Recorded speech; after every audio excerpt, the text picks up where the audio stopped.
Welcome to IMUA Quick Bites, a micro-learning series featuring subject matter experts from the inland marine industry. I'm Eileen Monreale, Education and Training Specialist for IMUA. Today's topic is Contractors' Equipment Reporting Conditions with Samantha Kiley. Take it away, Samantha. Thank you very much. I appreciate it. I'm excited to talk today about reporting conditions for contractors' equipment. So let's get to it. Our topics that we're going to cover today are going to be available coverages within the contractor's equipment form that can be on reporting, what kind of reporting periods there are available, why you might utilize this, key benefits, and other underwriting considerations. So with regards to the contractor's equipment form, reporting can be done for the owned contractor's equipment, and it can also be done for equipment that you lease or rent from others or to others.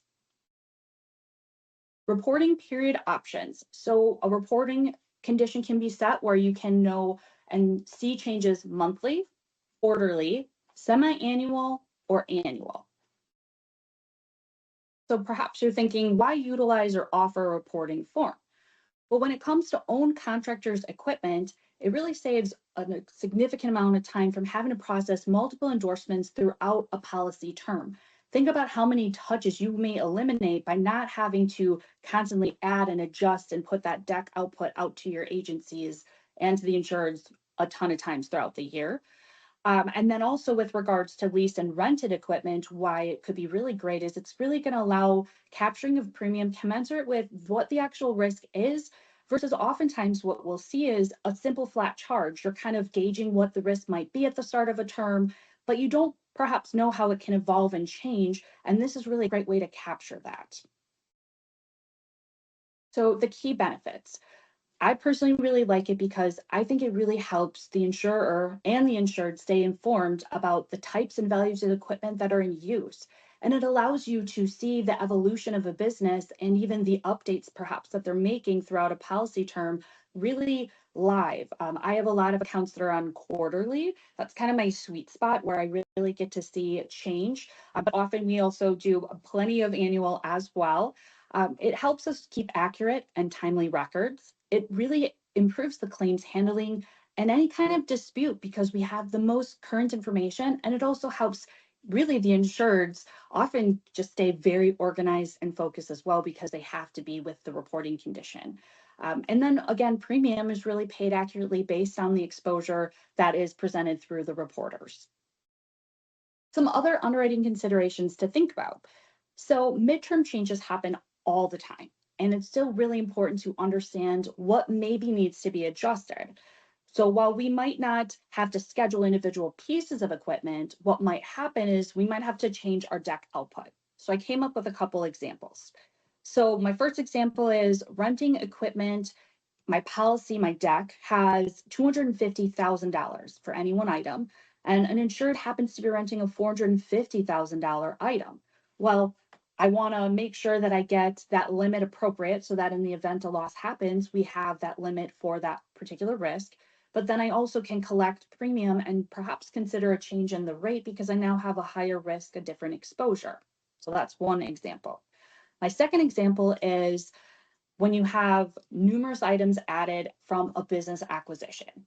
Does the overall CAT limit you're providing make sense now based off of that evolution and change in risk? A really good example I have lately is the contracting space with landscapers. They're gobbling up other smaller landscapers and growing, which is great, but it allows on reporting to kind of see that aggregation. And then many of my accounts, I have been adjusting and increasing that CAT limit so that it's, again, appropriate for how the business is growing. And then the other thing I love is that you get to see changes in any kind of equipment or operations. How many times have we had a risk where you thought, oh, it's just an excavating risk and they're kind of clearing land, getting ready for new building construction, and then all of a sudden they pop on a crane or they pop on something just a little bit different outside of that. And it really helps prompt more underwriting questions and really an understanding of your risk and if the rate's appropriate. And then the biggest thing too is just making sure at the end of all of this is that your organization is really set up to execute reporting. And what I mean by that is that you have staff that can really make sure that those reports are coming in, that you're looking at that information, and then also adjusting things and finishing out those reporting conditions. I think it's really important to not only offer these as an option, but make sure that you have a system in place to execute them. So that is my spiel on contractors' equipment and reporting conditions.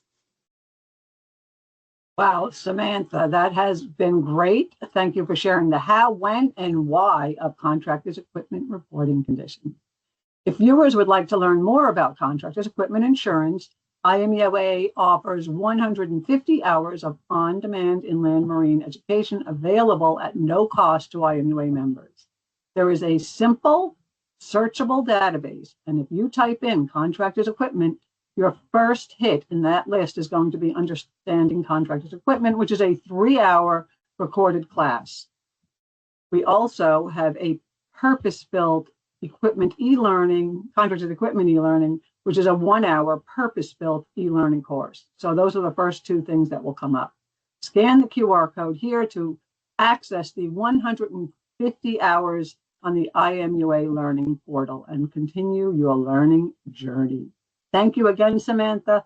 Until next time, I'm Eileen Monreale with IMUA Quick Bites.